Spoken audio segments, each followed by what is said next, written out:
আসসালামু আলাইকুম। আমি নাইম, দক্ষিণ কোরিয়া থেকে। আমরা সারা বাংলাদেশের যারা জনগণ আছেন তাদের প্রতি প্রথমে আমি এই বার্তাটা রাখি, দেখেন, মানুষ মাত্রই ভুল আছে, রাজনীতিবিদরা তো আরও বেশি ভুল করে। তো যে ভুলগুলো তারা করছে, যারা মেজর ভুল করছে, তাদের প্রত্যেকের বিচার হবে। আপনারা দয়া করে কেউই আইন নিজের হাতে তুলে নেবেন না।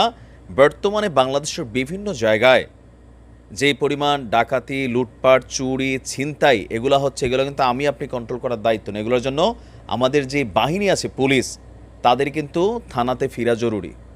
আর পুলিশ ভাইদের উদ্দেশ্যে বলছি, আপনাদেরকে 24 ঘন্টার আলটিমেটাম কিন্তু দেওয়া হয়েছে।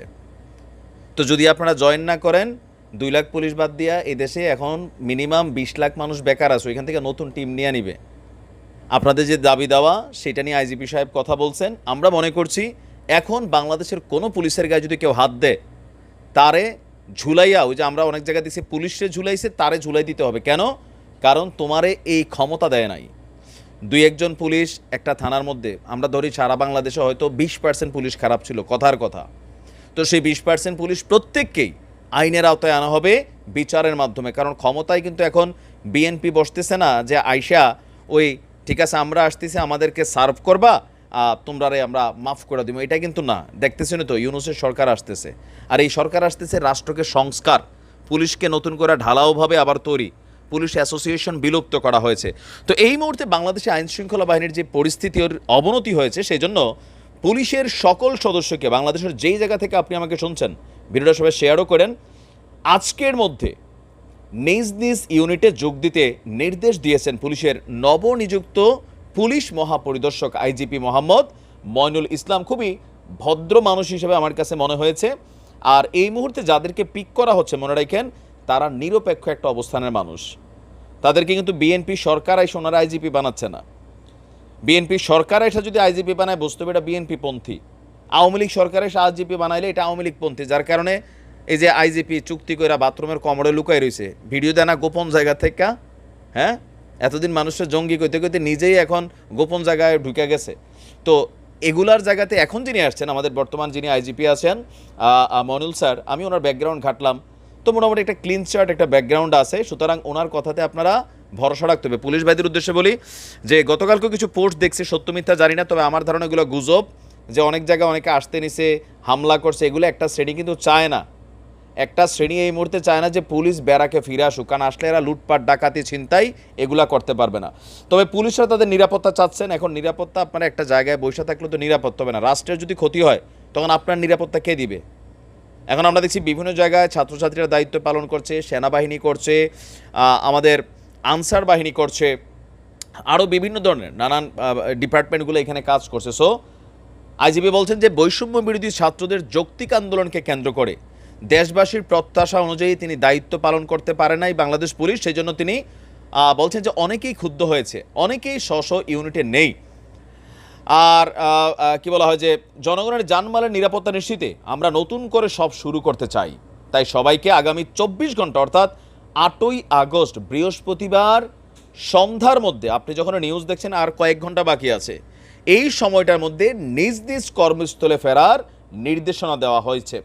আর ছাত্র আন্দোলন দমনে অপারেশনাল ভুল ত্রুটি থাকার কথাও তিনি স্বীকার করে বলছেন, ছাত্র, সাধারণ মানুষ, পুলিশও অনেকেই নিহত হয়েছেন। সব কিছুর জন্য আইজিপি হিসাবে আমি দুঃখ প্রকাশ করছি।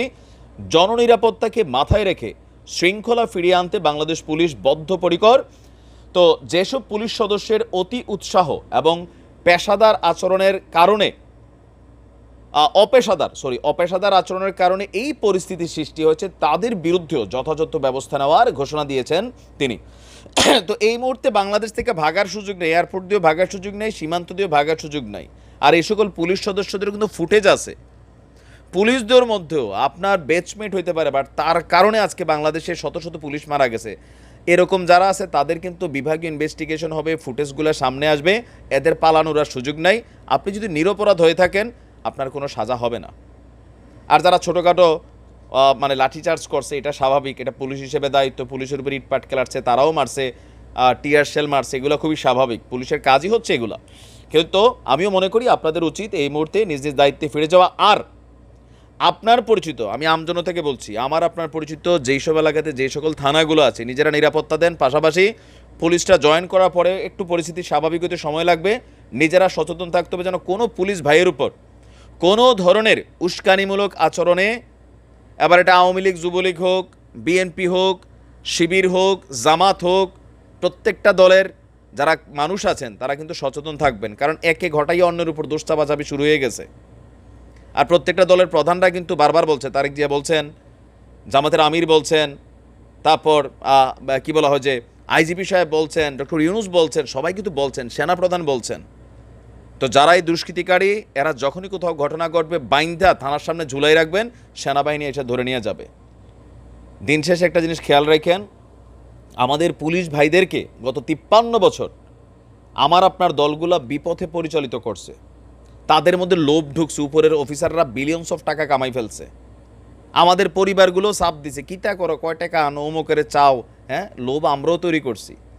আবার আমরাই তো তাদেরকে টাকা দেই। আপনি কোনো দোষ না করলে আপনি টাকা দেন। তবে হ্যাঁ, কিছু জায়গায় আছে আপনার না ফাঁসাই দিচ্ছে। এই ধরনের অ্যাক্টিভিটিসগুলোর কারণেও মানুষের মধ্যে ক্ষোভ ছিল। তো আমরা আশা করি আমাদের পুলিশ ভাইরা যারা এবার দায়িত্বে ফিরবে নতুন করে, আপনারাও চাইছেন নতুন পথ চলা, আমরাও চাই। পুলিশ জনগণের বন্ধু। থানার সামনে যে বড় করে ঝুলাই রাখেন, কিন্তু নর্মালি থানায় ঢুকার আগে পাবলিকের প্যান্ট ভিজা যায় ডরে। তো ওই ভয়টাকে সরাইতে হবে। যেন আমার একটা পুলিশের গায়ে হাত তুলছে, আমি যে তারা থাপড় দিলাম, এবারে তুই চিনস, তুই পুলিশ ভাইয়ের গায়ে কেন হাত তুললি, এই ফিলিংসটা আসতে হবে। সেটা তৈরি করার দায়িত্ব আপনাদের। নতুন শুরুয়াত হচ্ছে বাংলাদেশের ইতিহাসে। আমরাও চাই আমাদের পুলিশ বাহিনী নতুনভাবে আসুক, আপনারা আপনাদের থানায় ফিরে আসেন। আর যদি বাংলাদেশের কোথাও যে কোনো জায়গায় পুলিশের বিরুদ্ধে কোনো ধরনের আক্রমণ ঘটিত হয়, থানায় হামলা হয়, তথ্য যদি আপনাদের কাছে থাকে আমাদের ইনবক্সে পাঠাই দেন, ছবি টবি সহ, ফুটেজ সহ। আমরা নিজ দায়িত্বে এগুলো সরকারের কাছে পৌঁছে দিব। চ্যানেল আমরারও একটু আছে, তাই না? রাস্তাঘাটে পুলিশ থাকা জরুরি। আপনার ঘরে আপনি নিরাপদ না পুলিশ না থাকলে, রাষ্ট্র নিরাপদ না। ভালো থাকুন। আসসালামু আলাইকুম।